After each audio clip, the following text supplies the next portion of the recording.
Good morning afternoon. आज के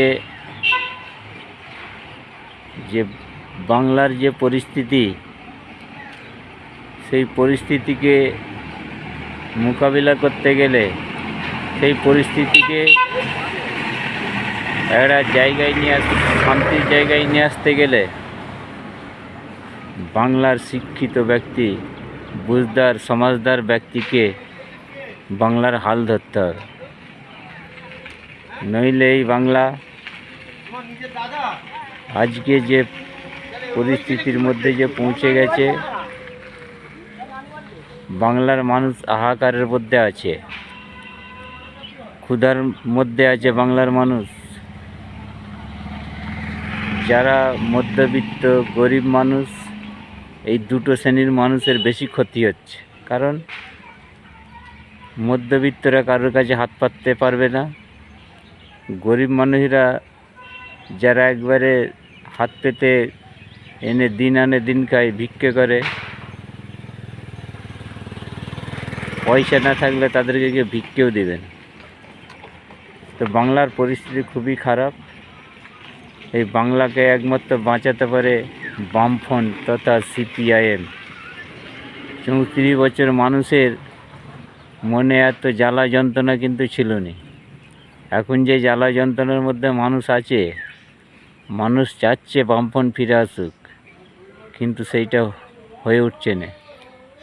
কিন্তু আমি বলতে চাই, সমস্ত ভারতবর্ষের এই বিজেপি দলকে বাদ দিয়ে ভারতবর্ষে মেশিনে ভোট বন্ধ করতে হবে। তার কারণ 2017 সালে এই মেশিন নিয়ে একটা আনন্দবাজার পত্রিকায় একটা বিজ্ঞাপন দিয়েছিল যে আমেরিকায় বসে মেশিনকে হ্যাক করা যায়, কিন্তু তাদের সেই দেশে মেশিনে ভোট হয় না, ব্যালটেই ভোট হয়। পুরো মেশিনে ভোট করা পুরো বন্ধ করে দিতে হবে। এত কেন্দ্র সরকার এত জ্বালা যন্ত্রণার মাধ্যমে বিহারে এত সিট পাই কী করে? বিহারে এত সিট পাই কী করে? আপনারা রাজনীতিবিদ, যারা টপ র্যাঙ্কের রাজনীতিবিদ, তারা আপনারা ভাবুন, একটু চিন্তা করুন। এত সিট পাবার কথা নয়। মানুষ কিন্তু যে এত জ্বালা যন্ত্রণার মধ্যে আছে, কিন্তু বিজেপিকে চাই না, তার সত্ত্বেও কী করে জিতল? এসে ডাল মে কুচ কালা হয়। কিন্তু এটা ভাবতে হবে, আর মেশিনে ভোট করা বন্ধ করতে হবে, নইলে এইভাবেই চলতে থাকবে দেশ এবং রাজ্য। দেশেরও ক্ষতি হবে, দেশের জনগণেরও ক্ষতি হবে। এই কথাটা বলছি। আমার এই ভিডিওটা সর্বোচ্চ সাবস্ক্রাইব এবং শেয়ার করে ছড়িয়ে দেবেন, এবং যেই ভিডিওটা দেখবেন দেখেই সাবস্ক্রাইব করবেন।